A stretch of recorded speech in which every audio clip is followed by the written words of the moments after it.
হাসরে আপনাকে আপনার জবাব আপনাকেই দিতে হবে। নারে তাকবীর, নারে তাকবীর, নারে রিসালাত, নারে রিসালাত, উলামায়ে আহলে সুন্নাত, উলামায়ে আহলে সুন্নাত, নারে তাকবীর, নারে রিসালাত। সুবহানাল্লাহ, মাশাআল্লাহ। যাই হোক, আপনাদের প্রধান অতিথি, প্রধান বক্তা চলে এসছে। রাত আস্তে আস্তে বেশি হচ্ছে। বাইরে থেকে বহিরাগত ভাবে যেহেতু প্রধান বক্তাকে ডাকা হয়েছে, আমার মুখ দ্বারা তো শুনতেই আছেন, শুনতেই পাবেন, এনার মুখ দ্বারা কিছু শুনতে হবে। যাক, আলহামদুলিল্লাহ। এই সমস্ত বক্তার প্রতি গর্ব, আলহামদুলিল্লাহ। কোন দিনের জন্য হয়তো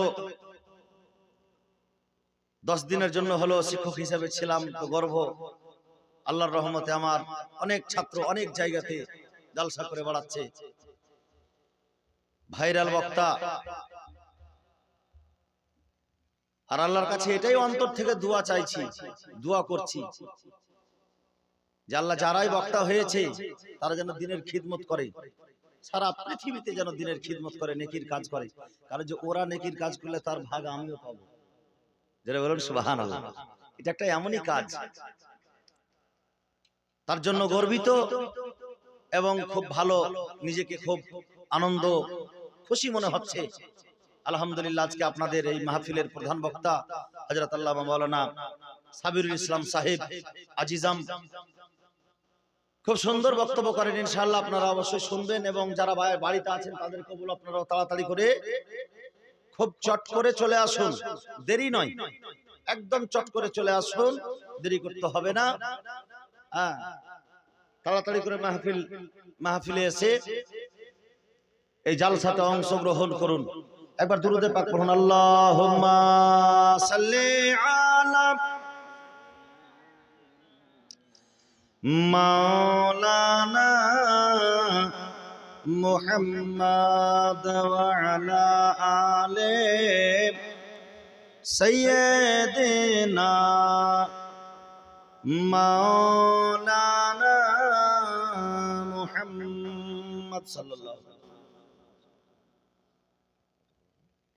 আচ্ছা, যাই হোক, আমাদের প্রধান অতিথি মেহমান চলে এসেছে। তার পূর্বে খুব অল্প সময়ের জন্য, যেহেতু রাত বেশি হয়ে গেছে, আমার ভাইজান জুবায়ের আলম সাহেবকে আমি আহ্বান করছি একটা নাত শরীফ পড়ার জন্য।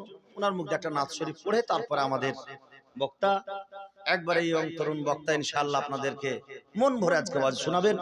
তবে আমার শেষ কথা এটাই, আল্লাহ পাক আমাদেরকে ভাই ইবাদতের জন্য তৈরি করেছে, আমাদের জন্য সব কিছু আল্লাহ পাক তৈরি করেছে, আর আমাদেরকে আল্লাহর জন্য তৈরি করা হয়েছে। অবশ্যই আপনি যে অবস্থায় থাকুন না কেন চেষ্টা করুন, অন্তত চেষ্টা করলে সবই হবে। মানজাদ্দা ওয়াজাদা, যে চেষ্টা করলো সে প্রতিফল পেল। চেষ্টা করতে হবে, চেষ্টার হাল ছাড়তে হবে না। বাড়িতে একজন নামাজ পড়ে, অন্যজনকে আহ্বান করেন নামাজ পড়ো। স্ত্রী নামাজ যদি পড়ে স্বামীকে বারবার করে বুঝাও, যদি স্বামী নামাজ পড়ে স্ত্রীকে বুঝান নামাজ পড়ো। যখন স্বামী স্ত্রী আপনারা নামাজ পড়বেন, দেখবেন আপনার ছেলে মেয়েরাও নামাজ পড়বে, শিখবে। মাস্টার, ডাক্তার, প্রফেসর বানানো খুবই সহজ, কিন্তু নামাজি বানানোটা সহজ নয়। আর আপনি যদি আপনার ছেলে মেয়েকে নামাজি বানিয়ে যেতে পারেন, ইনশাআল্লাহ দুনিয়াতেও আপনি কামিয়াব থাকবেন, আখিরাতেও আপনি কামিয়াব থাকবেন। আল্লাহ তাবারাক ওয়া তাআলা আমাদেরকে যেন সেই তৌফিকটুকু দেয়। সকলে বলেন আল্লাহুম্মা আমিন। ওয়া আখিরু দাওয়ানা আলহামদুলিল্লাহ। আসসালামু আলাইকুম ওয়া রাহমাতুল্লাহ।